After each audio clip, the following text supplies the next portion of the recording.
آموزش بیس کار و استراکچر سازی عروس دریاییمون. همینطور که میبینین من اول تابلو رو پتینه کردم، روشو شابلون گذاری کردم، بعد با تور فلزی اون چیزی که توی ذهنمه، شما میتونین علامت بذارین با ماژیکای سفید و جای جایش رو با چسب حرارتی بچسبونین، با یک شی روی نگه دارین تا خشک بشه و بردارین، چون اگه خشک نشه از جاش در میاد. دور تا دورش رو به اون شکلی که میخوام مد نظرم هست چسب میزنم. و اینکه اینجا برق رفته بود متاسفانه، ولی من توی برقی کارو ادامه دادم.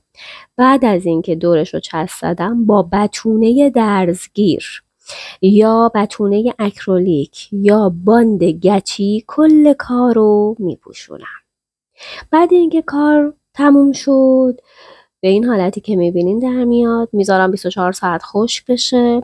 بعد روشو خمیر کشی میکنم با کاردک یا حتی با قاشق، جاهایی که گرد هست رو صاف میکنین و وقتی که کل کار خمیر کشی شد میذارین خشک بشه. 2 تا 3 روز و شاید بیشتر طول میکشه. کلاهکشم به همون روشی که بهتون آموزش دادم گذاشتم.